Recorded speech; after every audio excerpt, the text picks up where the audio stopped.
Joe Rogan just reacted live to the chaos that unfolded between Paddy Pimblett and Justin Gaethje, and the MMA world is still trying to process what happened. No one expected this fight to unfold the way it did, and yet, here we are, stunned, amazed, and questioning everything we thought we knew about both fighters. Pimblett's standing up like a fucking Christmas tree. Shoot, you fucking oh, good lord. There we go. Justin can fight this all day. He can do this all day long.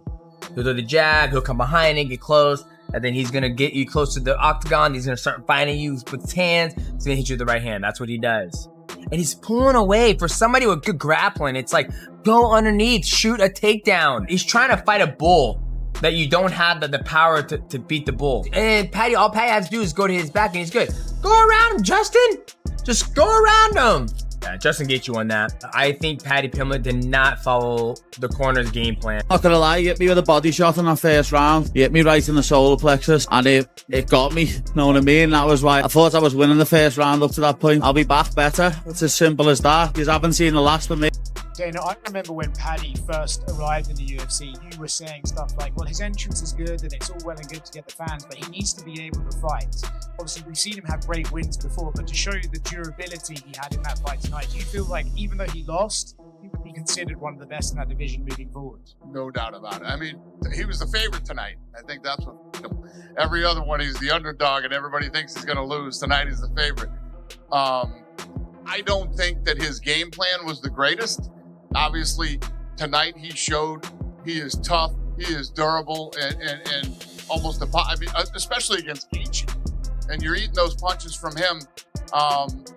You know, it's one thing to say, listen, I'm going to come out. I know I believe in my durability. I believe in my chin, and I'm going to go toe-to-toe with this guy. But when it starts to not work, at some point you got to say, you know what? It's the third round. I got 2 rounds left. I might want to try to take him down and submit him here. From the opening bell, it was clear that Paddy Pimblett came in with one purpose: to test himself, to trade, and to see if he could survive the relentless storm that is Justin Gaethje. And against all odds, he did. For far longer than anyone predicted, Gaethje charged forward, throwing with murderous intent, chopping at the legs, ripping into the body, and daring Paddy to stay standing in front of him. I mean, this fight was unreal between Gaethje and Pimblett, man. As we await the decision, it's worth it to go over the numbers in this one. Total strikes 219 to 177 for Justin. And then we'll talk about round by round. 178 to 169 in significant strikes for Justin. So, I mean, you're talking about 9 significant strike difference in a high-paced fight. But the head strikes, that's the key. 148 to 97 for Justin.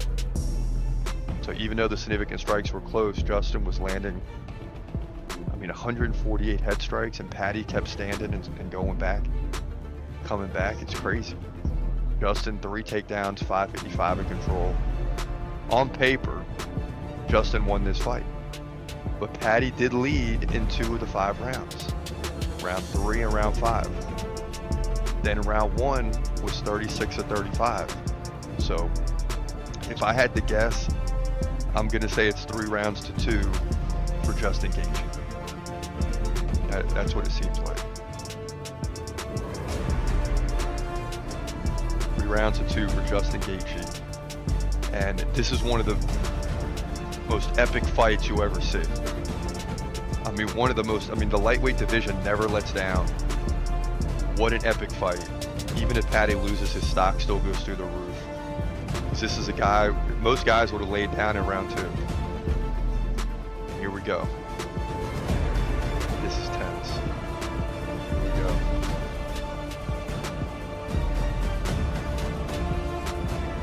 .48, 47, 49, 46, 49, 46. It's going to be Justin. Paddy knows he didn't win 4 rounds. New interim title holder, lightweight division. So that means Justin is fighting for the title. What a fight, y'all. But Justin Gaethje pulls it out in dramatic fashion. Credit him. Credit him. His stock goes up too. He's now 27-5 Wow. That's the way it goes down. Main event. Lightweight division.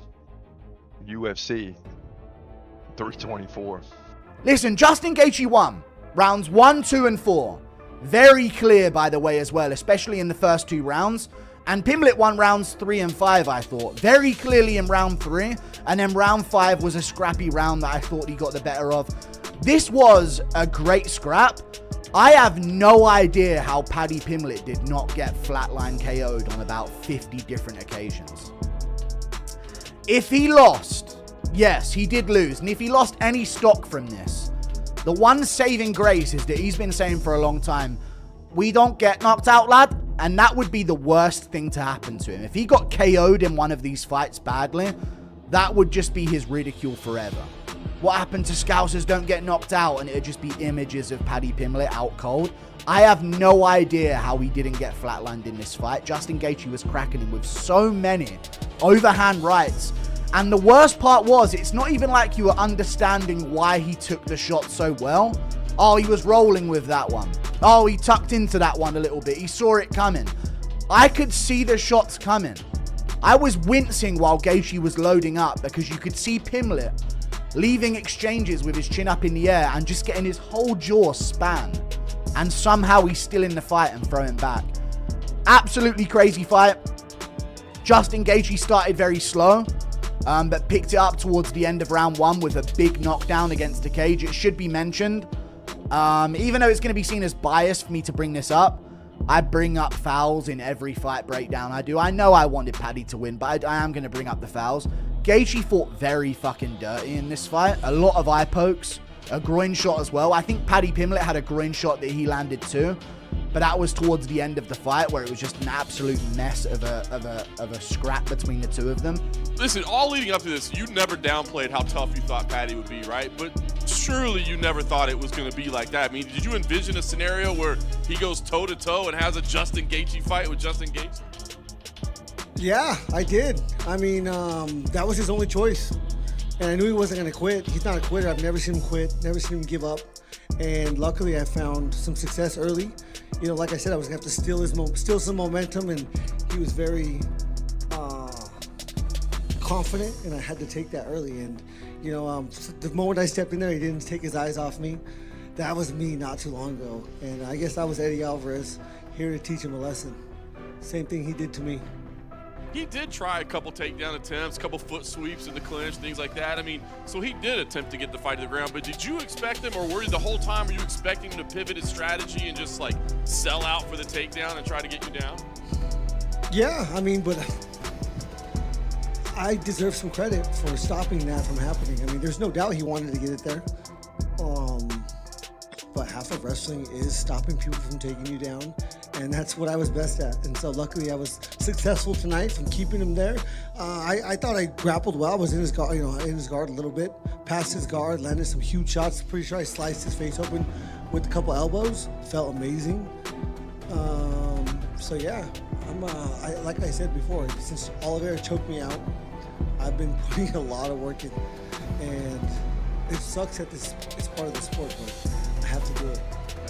I thought it was great that you gave him some credit to his tagline, the Scousers don't get knocked out. But I mean, as you're hurting him multiple times over there, like, do you start to get frustrated at all, or like, what do I got to do here?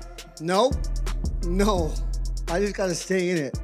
You know, my coaches do a good job at keeping me focused and keeping me in the fight, but I've been here, I've done it too many times to try to think that it's over or he's quitting. I knew, I could feel it. This guy was trying to hurt me the whole time. And if I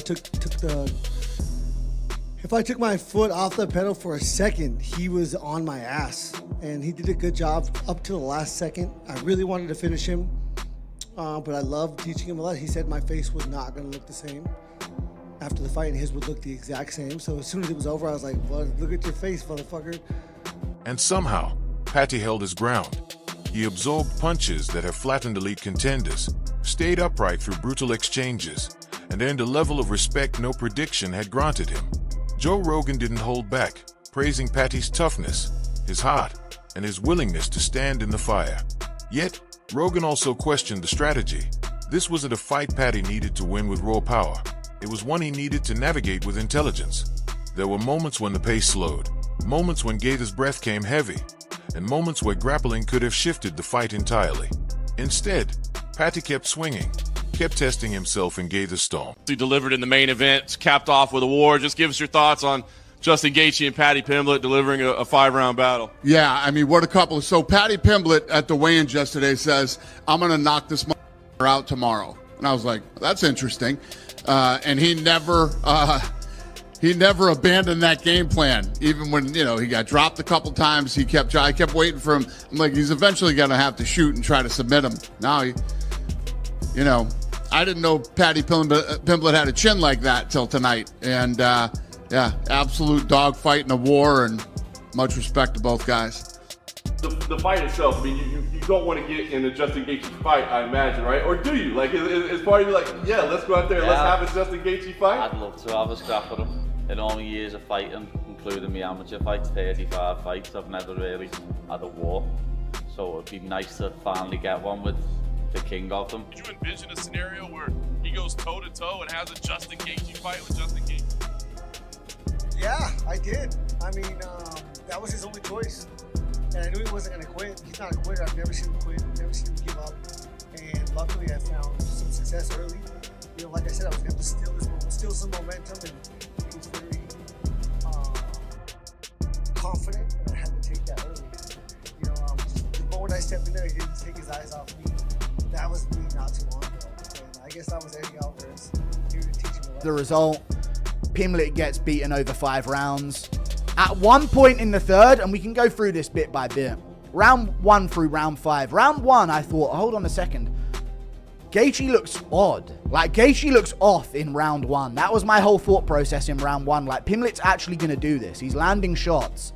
He's landing uppercuts and knees up the middle. How is Gaethje not wobbled by any of these shots?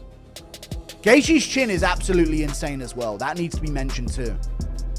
Pimblett was landing body kicks, knees to the body, low kicks. Wasn't shooting any takedowns. Because I picked the mixed martial artist to win. So he was just duking it out with Gaethje in round 1 and 2. Low kicks, body kicks, head kicks out of nowhere, uppercuts, hooks. He was landing good shots on Gaethje. And Gaethje just at one point said, it's nothing, like that to him, and was just eating these shots. And then when Gaethje got going after the eye poke that he landed on Pimblett, which was pretty bad, and I was thinking, oh my God, no. Tom Aspinall, now Pimblett. 2 English fighters in title fights, and we're going to go out like this. But he continues the fight. It wasn't that bad. You could see his eyes were wide open the entire time. And he gets back into it, and he gets badly hurt with a punch. It might have been before the eye poke in the first round, but the one in the second round was really bad, and that's the more egregious one. But Gaethje starts beating him up badly. Fumbles the finish in the classic Gaethje north-south position. Gets the sort of front headlock position on him, and then just tries to punch from there, and couldn't really do anything from there. So it was kind of a moment where you thought, oh God, Pimblett's been TKO'd, it's over. But then somehow he's back up on his feet and throwing back and landing good shots again. Like, he didn't just get concussed about 30 seconds ago. Round 2 happens. And it's the same thing again. Pimblett's getting hit with massive shots on the chin. He's landing good kicks to the body. Teeps, low kicks, knees, punches, chin up in the air. You're wondering every time, when is he going to get slept? There's so many moments, and I was screaming, yes, we are DDP, basically, in the middle of this, because it was just like, dude, this is plot armor. How is he surviving these moments so narrowly, with millimeters to spare? Gaethje swinging these overhooks, and it's not even like Pimblett was landing and then weaving, and then, like coolly slipping out of the way of these shots. He was just there to be hit, but in such an awkward way that the shots were just whizzing past his head and face on so many occasions. I really thought this is it, that he has been chosen to win this. It's all going his way, even though he's getting beaten up. And then he gets thumbed in the eye in round 2. No, I love it. This guy, I love everything he's been saying. He definitely sounds overconfident. He's out here disrespecting legends like Dustin Poirier. I'm going to dog walk this English on Saturday. Watch. Dustin's never got a nice word to say about me, lad. So, I was honest and said he looked like shit against Gaethje. And now, stop fucking crying, you can't get That wasn't even the fight you were talking about. You said his last fight. Which? No, I'm saying Dustin looked like shit against Holloway. That was what I said. And that's where Dana White reportedly took issue. He didn't question the heart. He didn't question the toughness. He questioned the game plan. From the UFC's perspective, Paddy had a clear advantage on the ground, but he chose to play into Gaethje's strengths instead. The result? An all-out war. Exciting, brutal, unforgettable, but ultimately a loss. Justin Gaethje once again reminded everyone why he's one of the most dangerous fighters in the sport. He didn't need a finish to make a statement. He broke Paddy down, controlled the chaos, and showed why experience at the top level matters. For the division, this keeps Gaethje in title contention or at least in line for huge fights, while Paddy faces a reset, a reality check, not a collapse. Joe Rogan summed it up perfectly. Paddy earned respect, but respect doesn't move you up the rankings, wins do. The hype remains, but the learning curve just got brutally real, and the lightweight division has become even more unpredictable.